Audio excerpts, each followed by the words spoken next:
Missing लिंकचं उद्घाटन झालं 1 मे 2026ला. जागतिक दर्जाचं बांधकाम आहे आणि पहिल्या पावसामध्ये त्याची दरड कोसळते. म्हणजे उद्घाटनाचं श्रेय तुम्ही घेणार, मिरवणार, तुम्ही ढोल तुम्ही बडवणार, मोठ्या मोठ्या पुलावून गाड्या चालवत जाणारे रील तुम्ही टाकणार आणि ते कोसळत असताना, ते पाण्यानं भरून जात असताना, ते बंद व्हावं लागलं असताना तुम्ही गायब होणार, माझ्यावर टीका करू नका म्हणणार. मला ते एक ट्विट आठवतंय, सौ अमृता देवेंद्र फडणवीस मॅडम, त्यांचं एक ट्विट आठवतं की मुंबईमध्ये शिवसेनेची सत्ता होती आणि एक रस्त्यावर पाणी साठलं होतं. त्यावेळेस सौ अमृता वहिनी असा हात करून ट्विटरवर फोटो टाकून उभ्या होत्या. आज त्या अमृता वहिनी कुठे येतो? आणि एवढं सगळं होऊन मॅन होल मध्ये एखादा माणूस वाहून जातो आणि ऋतू तावडे मॅडम महापौर काय स्टंटबाजी करतायत, तर समुद्र किनाऱ्यावर बसलेल्या लोकाला हाकालायचं काम करतात. हे महापौरांचं काम आहे. आज महाराष्ट्राचे आपत्ती निवारण मंत्री गिरीश महाजन साहेब काय म्हणाले माध्यमांसमोर येऊन की लोक फिरण्यासाठी बाहेर पडले तर पोलिसांना सांगून आम्ही गुन्हे दाखल करू. द्या ना उत्तर आता येऊन समोर. नमस्कार, दवड इव्हेंटच्या अँटी चेंबरमध्ये तुमच्या सगळ्यांचं स्वागत. गेले 48 तास झाले महाराष्ट्र जवळपास सगळ्या भागामध्ये मुसळधार पावसाचा सामना करतोय. अनेक ठिकाणी नैसर्गिक संकट यायला सुरुवात झालेली आहे. काही ठिकाणी पाणी साचलंय, काही ठिकाणी पूल कोसळत आहेत, काही ठिकाणी रस्ते खचत आहेत. पण हे सगळं होत असताना आता सुरू झालेलं आहे राजकीय प्रश्न विचारण्याची वेळ आणि याच मुद्द्यावरती मुख्यमंत्री फडणवीस यांच्यावरती सुद्धा सवाल उपस्थित केले जात आहेत. विशेषतः एक सारखं समाज माध्यम असेल किंवा फेसबुक असेल तर अनेक ठिकाणी आता फडणवीसांचा विकास पुरुष किंवा इन्फ्रामॅन हे जे त्यांना म्हटलं जातं त्यावरती प्रश्नचिन्ह उपस्थित होत आहे. आणि याच सगळ्या मुद्द्यावरती बोलण्यासाठी माझ्यासोबत काँग्रेसचे प्रवक्ते हनुमंत पवार आहेत. सर, खूप खूप स्वागत. थँक्यू सो मच आणि वेळ दिला. आपण सुरुवात करूया. पण अगदी पहिला प्रश्न, हे संकट जे आहे ना ते नैसर्गिक आहे आणि निसर्गाच्या पुढे कोणीच काही करू शकत नाही.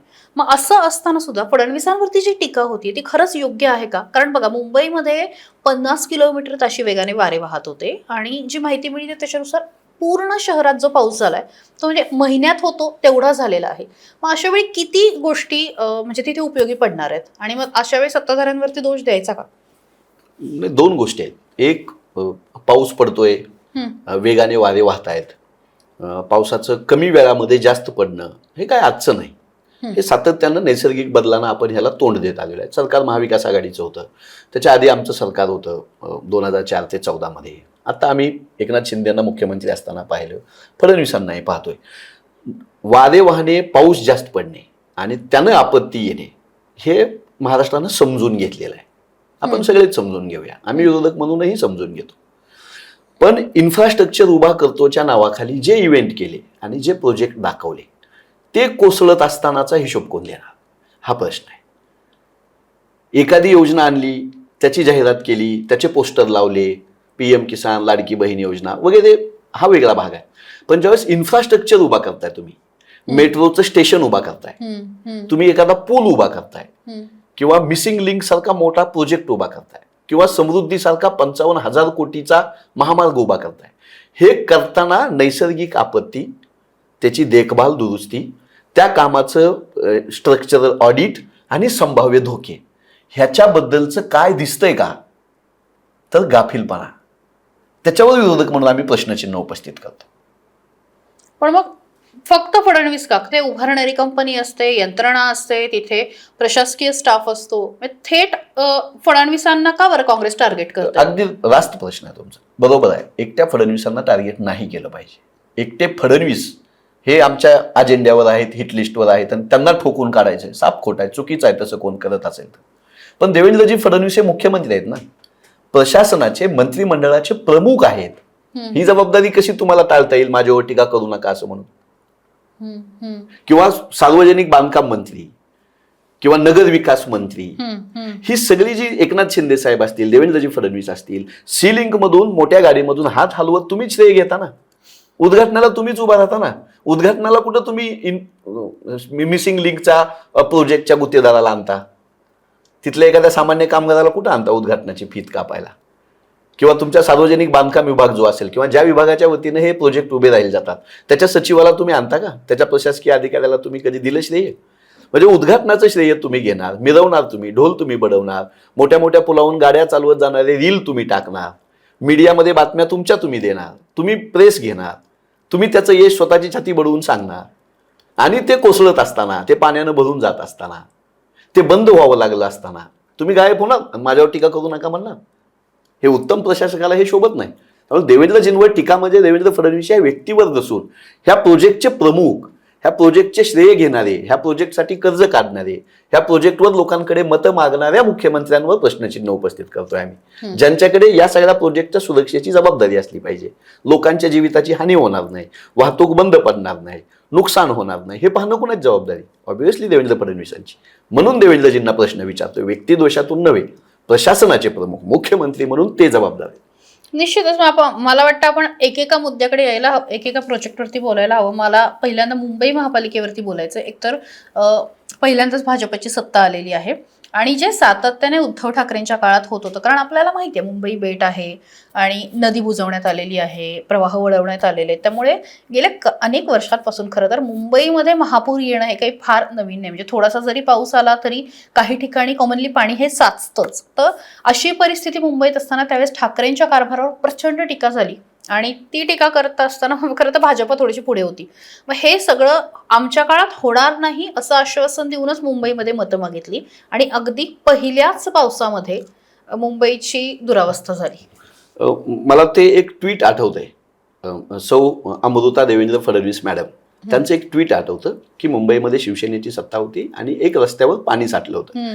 त्यावेळेस सौ अमृता वहिनी असा हात करून ट्विटरवर फोटो टाकून उभ्या होत्या. आज त्या अमृता वहिनी कुठे येतो? किंवा मला आठवतं मुंबईमध्ये ज्यावेळेस पूर यायचा, पाणी साठायचं, मुंबईमध्ये काय अनागोंदी माजायची, त्यावेळेस बिग बी अमिताभ बच्चन ट्विट करायचे, सगळे सेलिब्रिटी ट्विट करायचे. आज अजय देवगण पासून अमिताभ बच्चन पर्यंत ह्या सगळ्या महानायकांच्या घरामध्ये कमरीतकं पाणी शिरलं, कोण बोलायला तयार नाही. नाले सफाई ऑडिट करा ना, मांडा ना, किती पैसे खर्च केले, कुणाला कॉन्ट्रॅक्ट दिलं, सांगा, जनतेला कळू द्या. आणि एवढं सगळं होऊन मॅनहोलमध्ये एखादा माणूस वाहून जातो, एवढं सगळं होऊन एखादं झाड पडून शाळेतल्या स्कूल बसवर पडून एखादा मुलगा मरतो आणि विधानसभेच्या पायऱ्यावर भारतीय जनता पक्षाचा प्रदेशाध्यक्ष दात काढतो, खिखिखी हसतो, काल झाडावर होते आज मॅनहोलमध्ये आहेत. ह्या संवेदनशीलतेला महाराष्ट्रातली लोक चिडलेली आहेत. जास्त पाऊस पडणं, नाले तुंबणं किंवा लोक वाहून जाणं, झाडं पडणं हे सगळं रामभरोसे सोडून द्यायचं.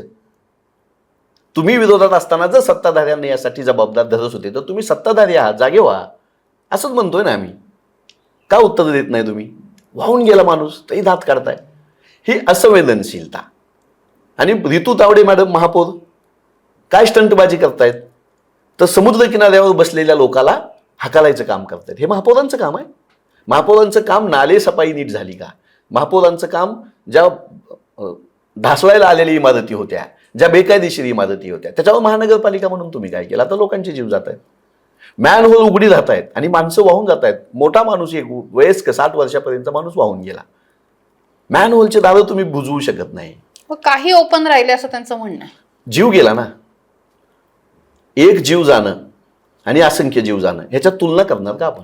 तसं एक मॅनहोल उघडं राहिलं, त्याच्यात एक माणूस करता वाहून गेला. एक झाडाची फांदी पडली, एक लहान मुलगा मेला. एखाद्या घरातला एक मुलगा मरणं, एखाद्या घरातला करता पुरुष वाहून जाणं, हे सत्तेला तितकंच हलवणारं पाहिजे, तितकंच त्रास देणारं पाहिजे जितकं असंख्य मृत्यू आहे. ह्याच्यात आपण एक का दोन असं आणू नये. रिस्पॉन्सिबल गव्हर्नन्सचं हे लक्षण नाही. पण ठाकरेंच्या काळातही हे होतच होतं. काँग्रेसच्या काळामध्येही 26 जुलैला पूर आलेलाच होता. लोकांचे हाल झालेच, शेकडो लोकांची घरं वाहून गेली, शेकडो लोकांचे मृत्यू झाले. हे सगळं काँग्रेसच्या काळातही झालं, हे ठाकरेंच्या काळातही झालं. हे झाल्यानंतरचा धडा काय घेतला? त्याच्यानंतरही अनेकदा पाऊस पडला. प्रशासन हलवणे, लोकांप्रती जबाबदार असणे, त्याच्यात पारदर्शकता असणे. मी तेच म्हणालो की कोणाला दिलं कॉन्ट्रॅक्ट तुम्ही गाळ काढण्याचं, नाले साफ करण्याचं? त्या कॉन्ट्रॅक्टरची यादी काढून बघा, त्यांनी केलेलं कामं बघा, त्यांना दिलेली बिलं बघा आणि त्याच्या अगेन्स्ट झालेलं काम बघा. आधीच्या सरकारच्या काळात नाले तुंबत होते म्हणून आताचं सरकार हात बसवून बसणार, ऐसा नाही चलेगा. हे मतदाराला मान्य नाही. तुम्ही सत्ता घेतली, आम्ही नाल्यात तुंबणार नाहीत म्हणून, नद्या तुंबणार नाहीत म्हणून सत्ता घेतली तुम्ही. माणसं वाहून जाऊ देणार नाही, आम्ही पूर येऊ देणार नाही म्हणाले. दस्तूर खुद्द मुख्यमंत्र्याच्या पत्नी म्हणल्या होत्या रस्त्यावर पाणी येणं हे प्रशासनाचा अपयश आहे. त्याच्यातून धडा घेऊन तुम्ही काय केलं ही सांगायची वेळ आहे. यासाठी तुम्ही तिथं महापौर तुमचा आहे, राज्य सरकार तुमचं आहे, केंद्रातलं सरकार तुमचं आहे. द्या ना उत्तर आता येऊन समोर. पण पाऊस कोणाचाच नाही ना, एकतर हा मुद्दा. दुसरा म्हणजे मुंबईला जी काही तुंबलेली आहे, मग त्याची जबाबदारी रितू तावडेंनी घ्यायची, फडणवीसांनी घ्यायची की अश्विनी भिडेंनी घ्यायची? कोण घेणार जबाबदारी? अनेक बीजेपीच्या लोकांनी सुद्धा अश्विनी भिडेंना दोषी ठरवलं. म्हणजे मतं घ्यायची वेळ आली, शाबासकी घ्यायची वेळ आली, श्रेय घ्यायची वेळ आली, इव्हेंट करायची वेळ आली की मुख्यमंत्री पुढे, महापौर पुढे, बीजेपीचे प्रदेशाध्यक्ष पुढे जाणार आणि वाईट काय घटना घडली की तुम्ही प्रशासकीय अधिकाऱ्यांच्या माथी मारणार. ह्या असंवेदनशीलतेला महाराष्ट्रातली जनता प्रश्न करते. आज महाराष्ट्राचे आपत्ती निवारण मंत्री गिरीश महाजन साहेब काय म्हणाले माध्यमांसमोर येऊन की लोक फिरण्यासाठी बाहेर पडले तर पोलिसांना सांगून आम्ही गुन्हे दाखल करू. अरे कालपासून पाऊस वाढलाय, लोक पोटा पाण्यासाठी बाहेर पडतात, रस्त्यावर येतात. कोण हाऊस म्हणून फिरायला जायसारखी परिस्थिती तुम्ही ठेवलीच नाही. जे कोण 4-2 जात असतील त्यांना अटकाव करा. पण तुम्ही पहिल्या प्रेस कॉन्फरन्समध्ये जर लोकांना दाब टाकताय, जी लोक पुणे मुंबई हायवे बंद आहे म्हणून अडकलेले आहेत, रेल्वे बंद आहे म्हणून अडकलेले आहेत, मुंबईच्या अनेक मेट्रो मार्गावर पाणी साठलंय म्हणून लोक बसलेले आहेत, त्यांना तुम्ही गुन्हे दाखल, ही जी असंवेदनशीलता आहे ना ती ह्या काळामध्ये ह्या सरकारची उघड पडते. याचा जास्त संताप आहे मतदारांना. गुन्हे दाखल करायची भाषा आपत्ती निवारण मंत्र्याकडून, आपत्ती निवारण मंत्रालय हेच एक आपत्ती ठरते काय की, अशी भाषा त्यांची. याला लोकांना उभं आलेलं आहे, हे नको आहे लोकांना.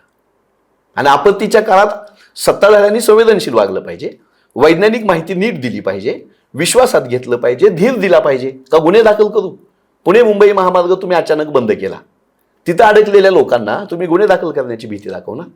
त्यांनी कुठल्या रस्त्याने, 3 मार्ग बंद आहेत पुणे मुंबई महानगराला जोडणारे, जुने 2 हायवे आणि नवीन झालेला पण, रेल्वे पण बंद आहे. पुण्याहून मुंबईला जाणारे, मुंबईहून पुण्याला येणारे लाखो लोक आहेत रोज. ते फिरायला नाहीत गेलेले, मौज मजा करायला, नदीचं पाणी बघायला नाहीत गेलेले. ही असंवेदनशीलता जी आहे, मग ते ऋतू तावडेपासून, अमित साटमांपासून ते गिरीश महाजनांपर्यंत, याचा उभं आलाय लोकांना. आणि अतिवृष्टी, पुराचं संकट आणि ह्यांच्या असंवेदनशीलतेचं संकट हे एकत्र येत आहे. म्हणून महाराष्ट्राला कोण वाली आहे की नाही, हा प्रश्न आम्ही उपस्थित करतो. आणि हा प्रश्न उपस्थित करत असताना तुम्ही बडवलेले ढोल, तुम्ही सांगितलेले प्रोजेक्ट, तुम्ही दाखवलेले खर्चाचे आकडे, तुम्ही केलेले इव्हेंट, त्यावेळेस तुम्ही जे दावे केले होते ते एकाच पावसात कसे वाहून जातात हे बघितल्यानंतर प्रश्न उपस्थित होत आहेत. मेट्रो 3 10 जूनला, 10 मेला, मेट्रो 3चं 10 मे 2025ला ते स्थानक उघडलं. 10 मे. 26 जुलैला ते पूर्ण पाण्याखाली गेलं होतं. किती दिवस झाले? 20, 22, 23 दिवसामध्ये, एका महिन्यामध्ये तुम्ही बांधलेलं जर, आणि भुयारी रेल्वे मार्ग होता तो मेट्रो, भुयारी रेल्वे सारख्या अतिशय संवेदनशील विषयामध्ये जर पहिल्या पावसामध्ये 15 दिवसामध्ये तुम्ही उद्घाटन केल्यानंतर जर पाण्यानं ते गच्च भरणार असेल, त्याच्या छताला गळती लागणार असेल आणि लोकांना चिखलातून मार्ग काढत मुंबई सारख्या महानगरामध्ये जावं लागत असेल, नाही विचारायचा प्रश्न. मिसिंग लेनच्या बाबतीत, मिसिंग लिंकचं उद्घाटन झालं 1 मे 2026ला. आज आपण किती 60-62 दिवस झाले असतील, 66 दिवस झाले.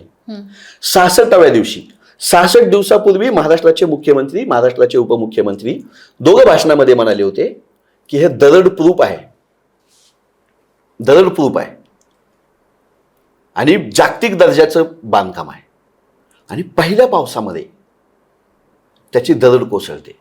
आणि नुसती दरड कोसळत नाही, त्यांनी बातम्यामध्ये कितीही दगड कोसळली सांगू द्या, त्या मिसिंग लिंकमध्ये प्रवेश करतानाची जी कमान आहे, जे प्रचंड मोठं बांधकाम आहे, तो अख्खा पिलर कोसळलेला आहे. ते काढायला 1 दिवस आता जातोय. 8-10 गाड्या खाली असत्यांवरून तो पडला असता, कोण जबाबदार होतं याला? मग या मिसिंग लिंकसाठी 2013 मध्ये महाराष्ट्राचे मुख्यमंत्री पृथ्वीराज चव्हाण साहेब असताना जी काय निरीक्षणं तज्ज्ञांनी नोंदवली होती, जी काय काळजी घ्यायला तज्ज्ञांनी सांगितली होती, त्याकडे साफ दुर्लक्ष झालं हे करताना. आणि 2 दिवसापूर्वी त्या मिसिंग लिंकवरचे खड्डे दाखवल्यानंतर माध्यमांना समोर येऊन देवेंद्रजी फडणवीस म्हणाले की ड्युरॅबिलिटी आम्ही चेक करत होतो म्हणून तसे खड्डे ठेवाय. ही ड्युरॅबिलिटी चेक करत होते, तुम्ही स्लॅब कोसळून तो काढायला 1 दिवस जातो, इतका मजबूत आणि मोठा तो स्लॅब कोसळला. आणि मिसिंग लिंक करत असताना तुम्हाला स्लोप स्टॅबिलायझेशनचं मुख्य काम करावं लागतं. ज्यावेळेस दरड कोसळते, तो उतार असतो, डोंगर उतार, तो कोसळणार नाही, हेच मुख्य काम आहे, हेच मुख्य तंत्रज्ञान आहे. ह्याच्यावरच आपल्याला काम करायचं होतं. ते झालं आणि जागतिक दर्जाचं झालं स्लोप स्टॅबिलायझेशनचं काम, असं देवेंद्रजी खुद्द म्हणाले होते. दरड प्रूफ आहे म्हणाले होते, पावसाचा परिणाम होणार नाही म्हणाले होते. काढून बघा तुम्ही भाषणं. आणि आता पाऊस आला, दरड पण कोसळली आणि तो स्लॅब पण कोसळला. आणि अवघ्या 66व्या दिवसात जागतिक दर्जाचं बांधकाम म्हणून सांगितलं होतं 7,181 कोटी रुपये खर्च केले. ते तुमच्या माझ्या खिशातले आहेत, जनतेच्या, देवेंद्रजींच्या, एकनाथ शिंदेच्या खिशातले नाही आहेत ते. 7 वेळा मुदतवाढ दिली. 7.5 वर्षापेक्षा जास्त काळाचा तुम्ही वेळ घेतला. इव्हेंटबाजी केली. दोघं त्या गाडीवरून तुम्ही फिरले. मोठे प्रोजेक्ट झालेच पाहिजे, दळणवळणाची आधुनिक साधनं आलीच पाहिजे, वेळ वाचलाच पाहिजे. पण त्याचा अर्थ देखभाल दुरुस्तीकडे दुर्लक्ष, त्याच्या गुणवत्तेवर प्रश्नचिन्ह, आणि ते पडल्यानंतर लिपापोती, काही समोर येऊन सांगायचं नाही. पूर्ण पूर्ण दोन्ही बाजूकडचा रस्ता आता बंद आहे पहिल्या पावसात. मग भूगर्भीय सर्वेक्षण झालं होतं का नव्हतं? पाऊस कमी होऊ शकतो, जास्त होऊ शकतो, याची शक्यता एवढा मोठा प्रोजेक्ट करताना आपण गृहीत नाही धरला. पण मग ही नैसर्गिक आपत्ती आहे ना, म्हणजे निसर्गाचा अंदाज तर कोणालाच नसतो. आपण ज्यावेळेस डोंगर पोखरतो आणि त्यातून मार्ग काढतो त्यावेळेस निसर्गाच्याच याच्यामध्ये हस्तक्षेप करतो. तो हस्तक्षेप निसर्गामध्ये झालेला, हा अपघात होईल, पाऊस जास्त पडेल, दरड कोसळेल, ह्या सगळ्या शक्यता गृहीत धरून तो प्रोजेक्ट आखलेला असतो. म्हणून त्याच्यावर इतका खर्च होत असतो. आणि मग तो प्रवाशांच्या जीविताची हमी देणारा आहे की नाही हे बघायचं काम कोणाचं आहे? फक्त नैसर्गिक आपत्ती म्हणून उद्या भूकंपाचा छोटा धक्का बसला तरी तो पडला नाही पाहिजे, पाऊस जास्त पडला तरी त्याचा कोसळला नाही पाहिजे, आणि बांधकाम दर्जेदार पाहिजे, हे सगळं त्या प्रोजेक्टमध्ये इनबिल्ट होतं. ते का झालं नाही? निकृष्ट काम झालं का? टक्केवारी खाल्ली का कोणी? कामाकडे दुर्लक्ष झालं का? देखभाल दुरुस्तीचा तुम्ही विचार नाही का केला? ह्या सगळ्या प्रश्नाची कुटुंब प्रमुख म्हणून, त्या प्रोजेक्टचे प्रमुख म्हणून, सरकारचे मुख्यमंत्री म्हणून कोणाची जबाबदारी? ऑब्व्हियसली मुख्यमंत्र्याची जबाबदारी. घेत नाही तुम्ही आता जबाबदारी. उद्घाटनाला तुम्ही कसे पळाले पुलावरून गाड्या फिरवत? आज एकदम प्रश्नापासून लांब पडताय. आता हे सगळं एका बाजूला असताना असे अनेक प्रोजेक्ट आहेत. हे बघा, पाऊस आहे ना, फक्त काही मुंबईत किंवा मुंबई पुण्यात नाही, सध्या संपूर्ण महाराष्ट्रात सुरू आहे. हीच अवस्था रत्नागिरीमध्ये आहे, हीच अवस्था कोल्हापूरमध्ये आहे, हीच अवस्था वेगवेगळ्या ठिकाणी नद्या तुंबलेल्या आहेत, इंद्रायणी फेसाळलेली आहे. म्हणजे आता तर इथपर्यंत विषय आला की वारी नेमकी काढायची कशी, प्रश्न सगळीकडे आहे. आणि इन्फ्रास्ट्रक्चरशी रिलेटेड जर आपण बोलायचं झालं तर प्रत्येकच छोट्या मोठ्या शहरामध्ये आता असे प्रश्नचिन्ह उपस्थित व्हायला लागलेत. बघा, मी साधं सांगतो, अटल सेतू निर्माण केला, त्याच्याबद्दल खुद्द पंतप्रधान अटल सेतूच्या उद्घाटनाला आले होते. अटल सेतूचा जो सर्व्हिस रोड आहे त्याला भेगा पडल्या. आम्ही निदर्शनास आणून दिलं काँग्रेस पक्षाने. आमचे नानाभाऊ पटोले तिथं गेले. त्यावेळेस विधिमंडळामध्ये सरकारच्या वतीनं सांगितलं की सर्व्हिस रोडला तडे गेले, अटल सेतूला तडे गेलेले नाही. सर्व्हिस रोड त्या प्रोजेक्टचाच भाग असतो. इतकं सुद्धा भान हे तथाकथित इन्फ्रामॅन म्हणून जे येत आहेत यांना नाही. मी ज्या धाराशिव शहरामधला आहे त्या धाराशिव शहरामध्ये अहिल्यादेवींचा चौक आहे. त्या चौकापासून ते बायपास रोड, सांजा रोड म्हणून आहे. तर त्या अहिल्यादेवी चौकापासून जो बायपास सुरू होतो तिथून देवेंद्रजींना माझी विनंती आहे, पायी चालून दाखवा. नदीचं नाल्याचं रूप येतं. मग धाराशिव सारख्या छोट्या शहरामध्ये सुद्धा जो हायवे जातोय त्याच्या खाली नदीचं रूप आलंय. समृद्धी महामार्ग जो 55,000 कोटीचा महामार्ग आहे, त्या समृद्धी महामार्गावर मागच्या पावसाळ्यातही बघितलं, आताही बघितलं आम्ही, नदीचं रूप आलं. गाड्या घेऊन जाव्या का होड्या घेऊन जाव्या अशी परिस्थिती तिथे निर्माण झाली. मेट्रो 3चं मी तुम्हाला सांगितलं. आमचं म्हणणं, ह्या इन्फ्रास्ट्रक्चरच्या पहिल्या दुसऱ्या पावसामध्ये भेगा पडत असतील, पूल कोसळत असतील. इंद्रायणी नदीवरचा पूल कोसळला, 4 लोक मेली. इन्फ्रास्ट्रक्चर ऑडिटचं पुढे काय झालं सांगितलं कुणी आपल्याला? कुणी सांगितलं नाही आपल्याला. डोंबिवली नवी मुंबई मधला पूल आहे, त्या पुलाच्या कामामध्ये जो अनियमितता झाली, भ्रष्टाचार झाला, ह्याच्यावर सत्ताधारी पक्षातल्या लोकांनी प्रश्न उपस्थित केले. ठाणे बोरिवलीचा मोठा प्रोजेक्ट 7,000 कोटी रुपयाला द्यायचा होता, 11,000 कोटी रुपयाला गेला. L&T कंपनी न्यायालयात गेली आणि अनियमितता झाली म्हणून सुप्रीम कोर्टानं ते टेंडर पुन्हा भरायला लावलं आणि मग 7,000 कोटी. एका प्रोजेक्टमध्ये 4,000 कोटी रुपये जास्त सरकार देत होतं. कोणती होती कंपनी ती? Mega engineering. जी मेगा इंजिनिअरिंग कंपनी भारतीय जनता पक्षाला सगळ्यात जास्त निवडणूक निधी देते. मिसिंग लिंकचा गुत्तेदार कोण आहे? मुंबई गोवा महामार्गाचं काम कोणाला आहे? समृद्धीचं काम तुम्ही कोणाला दिलं? कोण्या अधिकाऱ्यांचं उघड पांढरं झालं? आता तुम्ही शक्तीपीठ महामार्ग करायला जमिनी घेताय. आम्ही तेच सांगतो ना, आम्ही म्हणतो ना, पश्चिम महाराष्ट्रामध्ये पुराचा धोका मोठा आहे, नद्यांची पातळी वाढते, तिचं पात्र वाढत आहे, पंचगंगा असेल, कृष्णा नदी असेल, ह्याची पात्रं वाढत आहेत. कोल्हापूरसारख्या भागामध्ये महामार्गाच्या लगतच पुलाचं किती मोठं प्रमाण झाले. हा शक्तीपीठ महामार्ग ज्याची गरज नाही, जो कोणी मागितला नाही आणि त्याला शेतकऱ्यांचा तीव्र विरोध आहे, तो उपजीविकेसाठी विरोध आहे, पुढच्या पिढ्यांचं भविष्य धोक्यात येणार आहे आणि नैसर्गिक कारणासाठीही विरोध आहे. तर त्या शक्तीपीठ महामार्गाला समांतर 5 मार्ग असताना तुम्ही पुन्हा शक्तीपीठ महामार्ग आणताय, कोण्या कंपनीला देताय तुम्ही? किंवा नवीन मुंबईतलं जे विमानतळ झालं त्याचं छत गळताना बघितलं ना आम्ही. मग तुम्ही निसर्गाच्या नावाखाली, पावसाच्या नावाखाली तुमच्या कामामधला अनियमितता, भ्रष्टाचार लपवताय, हे ह्या पावसात उघड पडतंय. त्यामुळे पहिल्याच वर्षी समृद्धी महामार्गाला नदीचं रूप येतं, त्यामुळे स्लॅब कोसळतात. आमदार निवासातले स्लॅब कोसळावे, आज आमदार निवासातला स्लॅब कोसळलेला आहे. ही इन्फ्रामॅन म्हणणाऱ्यांच्या काळातली मी उदाहरणं सांगतो तुम्हाला. मोठे प्रोजेक्ट असो, छोटे प्रोजेक्ट असो, त्याच्या गुणवत्तेवर ह्यांच्या टक्केवारीमुळं, ह्यांच्या प्रशासकीय अनागोंदीमुळं, ह्यांच्या भ्रष्टाचारामुळं परिणाम होतोय आणि त्यानं लोकांचे जीव जाण्याची शक्यता निर्माण झाली. मग मॅनहोलमध्ये माणसं वाहून जाऊन असो, की स्लॅब कोसळून माणसं मरणं असो, की महामार्गाला भेगा पडणं असो. समृद्धी महामार्गाचं काम चालू असताना 20 लोक अपघातामध्ये मेली, कामगार. कोणी जबाबदारी घेतली? माणसं नव्हती, त्यांना लेकरं बाळं नव्हती, कोणाच्या कुटुंबाचा प्रमुख नव्हता तो. 20 माणसं मेली. कोणावर जबाबदारी निश्चित केली? तुम्ही काम करताना अपघात होत आहेत, माणसं मरतायत. काम झाल्यानंतर रस्त्यावर त्या अपघात होत आहेत, माणसं मरतायत, वाहून जात आहेत, पूल ढासळत आहेत. आणि तरी इन्फ्रामॅन म्हणून जर तुम्ही मिळवून घेणार असाल तर लोकांच्या प्रश्नाला, विरोधकांच्या प्रश्नाला तुम्हाला सामोरे जावं लागेल. वांद्रेवरली सिलिंग बांधला ना आम्ही, डागडुजीची तर बातमी आली, एक तडा गेला. 16 वर्ष झाली आज. काँग्रेसचं सरकार होतं ना, मनमोहन सिंग साहेब पंतप्रधान होते, त्याच मुंबईत आहे. त्यामुळे कामाचा दर्जा, कामाची गुणवत्ता, त्याची असं थोडंच म्हणणं आहे की काँग्रेस आणि एनसीपीच्या काळामध्ये, म्हणजे त्यावेळेच्या सरकारांमध्ये भ्रष्टाचार झालेच नाही. एक असं कॉन्ट्रॅक्ट करून दाखवा, एक असं गुत्तेदाराला दिलेलं कॉन्ट्रॅक्ट सांगा मला काँग्रेस राष्ट्रवादीच्या काळात, जे तब्बल 3,000-4,000 कोटीपेक्षा जास्तला दिलं म्हणून सुप्रीम कोर्टानं रद्द करायला लावलं. ही नामुष्की आहे आताच्या सरकारची. मी उदाहरण देतो, वांद्रेवरली सिलिंगचे आज फोटो फिरतायत, व्हिडिओ फिरतायत आणि समृद्धीचे पण फिरतायत, अटल सेतूचे पण फिरतायत. आणि मिसिंग लिंकचे 66व्या-60व्या दिवशी देखभाल दुरुस्तीचं काम कोणाकडे होतं? ईश्वराचे आभार मानले पाहिजे की त्या पुलाच्या खाली कोणाची गाडी आली नाही. हजारो गाड्या येता जातात तिथून. त्यामुळे तुम्ही आधीच्या सरकारांमध्ये पारदर्शकता होती का नाही, याच्यापेक्षा तुम्ही सरकारमध्ये आहात आणि तुमच्या हातातून हे प्रशासन सुटतंय. संवेदनशीलतेच्या मुद्द्यावर तुमची असंवेदनशीलता रोज दिसते. हे महत्वाचं आहे.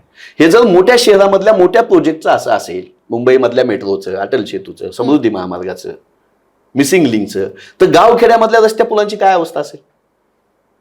1.5 वर्षापूर्वी माझ्या मराठवाड्यामध्ये अतिवृष्टी झाली, रस्ते वाहून गेले, पुलं वाहून गेले. विधिमंडळात देवेंद्रजींनी सांगितलं की आम्ही रस्ते नव्याने उभा करू, पूल नव्याने उभा करू. किती पूल नव्याने उभा केले? 1.5 वर्षात एक पूल नव्याने उभा केलेला दाखवा, एक रस्ताही केलेला दाखवा. पण शेतकऱ्यांना मदत केली ना त्या काळामध्ये. रस्ता हे इन्फ्रास्ट्रक्चर नाही गावखेड्यातला, त्याच्यावरूनच आमचं दूध वाहतूक होते ना, त्याच्यावरूनच आमच्या भाजीपाल्याची वाहतूक होते, त्याच्यावरूनच आमच्या ऊसाची वाहतूक होते ना, त्याच्यावरूनच आमची मुलं शाळेत महाविद्यालयात जातात ना. ते रस्ते नाही तुम्ही बांधत. 58 शाळा आहेत बीड जिल्ह्यामध्ये ज्यांना छत नाही. ऊन पडलं तर झाडाखाली जावं लागतं, पाऊस पडला तर समाज मंदिरात किंवा ग्रामपंचायतमध्ये किंवा शाळेला सुट्टी द्यावी लागते. 58 शाळा. शाळा इन्फ्रास्ट्रक्चर नाही, गावखेड्यातले रस्ते इन्फ्रास्ट्रक्चर नाही, गावखेड्यातला पूल इन्फ्रास्ट्रक्चर नाही.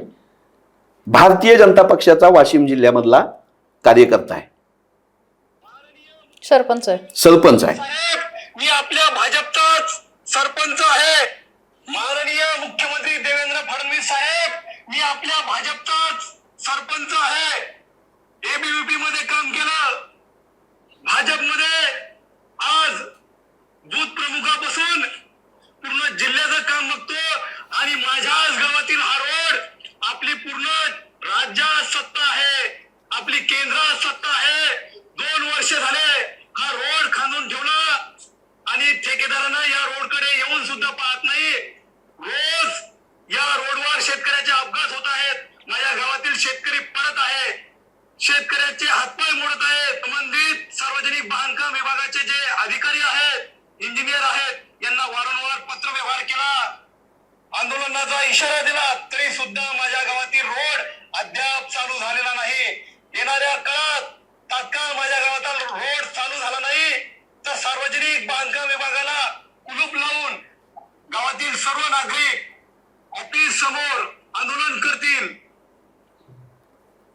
आम्ही म्हणत नाही. भारतीय जनता पक्षाचा एबीव्हीपी पासून काम केलेला, गावचा सरपंच असलेला, बूथ प्रमुख म्हणून काम करणारा माणूस त्या रस्त्यावर चिखलात बसून देवेंद्रजींना सांगतोय की माझ्या गावातल्या रस्त्याची ही अवस्था आहे. कामखेडा म्हणून रस्ता आहे, रेणापूर कामखेडा, तिथे एक मुलगा आहे, तो रोज रील करतो माझ्या गावातला रस्ता करा म्हणून. किंवा भंडारा महामार्ग आहे, भंडारा शहरातून गेलेला महामार्ग, त्याच्या कडेच्या साईड पट्ट्या सगळ्या वाहून गेल्या. मग भंडारा असो, धाराशिव असो, कामखेडा असो, मिसिंग लिंक असो, मेट्रो असो, विमानतळ असो, अरे काहीतरी एक धड दाखवा. किती किती कोटी खर्च केले. समृद्धी महामार्गावर 55,000 कोटी खर्च केले, मिसिंग लिंकवर 7,181 कोटी खर्च केले, अटल सेतूवर 31,000 कोटी खर्च केले. कुठला पैसा आहे हा? जनतेचा पैसा आहे. आणि तुम्ही इन्फ्रास्ट्रक्चरच्या देखभाल, दुरुस्ती आणि मजबूतीसाठी काही करत नाही. आणि लोकांची जीव झाली की पावसावर ढकलता. पडणारच आहे पाऊस, हे गृहीतच आहे. वातावरणात बदल होणार आहे, अतिवृष्टी होणार आहे, कमी वेळामध्ये जास्त पाऊस पडणार आहे, म्हणून तुम्ही हात वर करणार. आज महाराष्ट्राच्या विधिमंडळामध्ये आमदाराला मुंबईत जाता आलं नाही, फक्त पावसाचं कारण द्या. अधिवेशन गुंडाळावं लागलं. आज सकाळचं सत्र झालं की सोडलं, मुख्यमंत्री आणि 2-4-8 मंत्री होते फक्त, पण त्या आमदाराला जाता आलं नाही. ही अनागोंदी, ही असंवेदनशीलता, ही ह्या इन्फ्रास्ट्रक्चरच्या नावाखाली जे तुम्ही ढोल बडवले, जी घाई गडबड केली, जो श्रेयवाद केला, जो भ्रष्टाचार केला, जो टक्केवारी केली, जी वाढवून कंत्राट दिली आणि गुणवत्तेकडे साफ दुर्लक्ष केलं, त्याची परिणती आहे. ह्याच्यावर व्हाईट पेपर पब्लिश करा. मागच्या 20 वर्षामध्ये या महाराष्ट्रामध्ये झालेली जी काही स्ट्रक्चरल कामं आहेत, रस्ते, पूल, महामार्ग आहेत, ह्याच्यावर किती खर्च झाला, किती वेळा मुदतवाढ, किती वेळा त्याची किंमत वाढवून घेतली, कोणाला काम दिलेलं आहे, किती टोल वसूल करता. का बरं पुणे मुंबई महामार्गावरचा टोल माहिती अधिकारात येत नाही? ह्या सगळ्या गंभीर बाबी आहेत. आणि इन्फ्रास्ट्रक्चरच्या नावाखाली, इन्फ्रामॅनची आरती वाळून घेण्याच्या नावाखाली तुम्ही यापासून लांब पडू शकत नाही. कोकणामध्ये राजकोट, मालवण येथे सार्वजनिक बांधकाम विभाग आणि सरकारच्या इतर विभागाच्या वतीनं छत्रपती शिवाजी महाराजांचा पुतळा उभा केला. त्याचं इन्फ्रास्ट्रक्चरचं काय झालं आपण उघड्या डोळ्यांनी बघितलं. काय झालं होत्या केसचं? कॉन्ट्रॅक्टरला अटक केली, शिक्षा झाली, त्याला जाब विचारला, त्याच्याकडून पैसे वसूल केले नाही केले. पुण्यामध्ये जी मेट्रोची कामं झाली, त्या पुण्यातल्या मेट्रोच्या स्टेशनच्या बाजूला पार्किंगला तुम्ही जागा दिली नाही आणि मेट्रोच्या नावावर मतं मागितली. आज मेट्रोनं जाणाऱ्या माणसाला गाडी कुठं लावायची हा प्रश्न असतो. याच पुण्यामध्ये सगळीकडे जिथं जिथं तुम्ही उड्डाण पूल बांधले त्याच्या खाली गळती लागलेली आहे. आणि भर पावसामध्ये पुणे महानगरपालिका झाडाला पाणी घालताना पण आम्हाला बघावं लागलं. रस्त्यावर घसरून सिंहगड रोडला 22-23 अपघात 2 दिवसात झालेले आहेत. तुम्ही नाही खड्डा बघणार, तुम्ही नाही मॅनहोलचं झाकण लावणार, तुम्ही झाड पडून पुण्यामध्ये पु. ल. देशपांडे गार्डनच्या समोर महिन्याभरापूर्वी झाड कोसळून एक त्याच्या खाली छोटा बिझनेस करणारी महिला दगावली. ह्या लोकांच्या जीवाची काही किंमत नाही. कॅनलच्या बाजूला राहणाऱ्या लोकांना खडकवासला धरणामध्ये पाणी आलं की पुराला सामोरे जावं लागतं, दर पावसाळ्यात जावं लागतं. महानगरपालिका पुण्याची बीजेपीकडे आहे ना, राज्य सरकार बीजेपीचं आहे, केंद्र सरकार बीजेपीचं आहे. संभाजीनगर शहराची परिस्थिती बघा, 3 महिने झालं कचरा उचललेला नाही. तुम्ही इन्फ्रास्ट्रक्चरच्या भाषा करता. संभाजीनगरमध्ये देवेंद्र फडणवीसांनी येऊन स्वतः गाडी चालवावी, विदाऊट कॅनवा आणि विदाऊट कुठल्या पोलिसाची आणि कुठलीही पायलट कार न घेता स्वतः गाडी चालवून दाखवावी. काय परिस्थिती आहे संभाजीनगरमधल्या रस्त्यांची? देवेंद्रजी खुद्द ज्या नागपूर शहरातले आहेत त्या नागपूर शहरामधल्या अंबाझरी तलावाच्या आजूबाजूला पुराची काय परिस्थिती असते माध्यमांनी सगळ्यांना दाखवलेली आहे. त्यामुळे नागपूर असो, संभाजीनगर असो, पुणे असो, नाशिक सारखं महानगर असो की मुंबई असो, इथं जो काही इन्फ्रास्ट्रक्चरच्या नावाखाली खोदाई झालेली आहे, नवीन बांधकामं करताय, पूल करताय आणि पाडताय, 2 मीटर अंतर, 2 उड्डाण पुलाच्या मध्ये 2 मीटर अंतर तसंच राहिल्याची बातमी आम्हाला बघावी लागली. गोखले उड्डाण पूल, अंधेरी, 2 उड्डाण पुलांच्या मध्ये 2 मीटर अंतर राहिलं आणि बांधकाम झालं. जगामध्ये आमची चितू झाली. त्यामुळे इन्फ्रामॅनच्या नावाखाली, इन्फ्रास्ट्रक्चर उभं करतोय या नावाखाली जी ही अनागोंदी आहे, ह्या अनागोंदीच्या विरोधामध्ये महाराष्ट्रातली लोक आहेत आणि लोकांचे जीव जात आहेत. भुसावळमध्ये, जळगावमध्ये वाळू वाहतूक करणाऱ्या टिप्परच्या खाली लोकांचे जीव जात आहेत, गुन्हे सुद्धा दाखल होत नाहीत. नांदेडमध्ये एक वारकरी कीर्तनकार वाळू माफियांच्या वाहतुकीला विरोध करताना त्या रस्त्यावरून जाताना वाळू पडते, रस्ता गुळगुळीत होतो, खड्डे पडतात आणि माणसं घसरून त्या टिप्पर खाली मरतात, गुन्हा सुद्धा दाखल होत नाही. त्यामुळे रस्त्यावर होणारे मृत्यू हे या इन्फ्रास्ट्रक्चर मॅनची कमाई आहे का? त्यांच्या नावावर हे मृत्यू जमा झाले पाहिजे का? असा प्रश्न विरोधक म्हणून आम्ही विचारतोय. मला वाटतं फार महत्त्वाच्या या सगळ्या मुद्द्यावरती चर्चा झाली आणि आता पुढच्या काळामध्ये पावसाळा अजून 4 महिने आहे. 4 महिन्यामध्ये खूप वेळा अशी परिस्थिती येऊ शकते. त्यामुळे या काळामध्ये तरी किमान सरकार काय करतंय किंवा कशा पद्धतीची हालचाल होतीये हे बघणं महत्त्वाचं ठरणार आहे. आणि यातनं हाच प्रयत्न होता की विरोधकांचा आवाज सुद्धा समोर यायला हवा, त्यांचं नेमकं काय म्हणणं आहे हेही जाणून घ्यायला हवं. याच मुद्द्यावर आपण इतरही तज्ज्ञांशी बोलणार आहोत. पण तूर्तास या अँटी चेंबरमध्ये इथेच थांबूया. बघत राहा द ऑडिबल.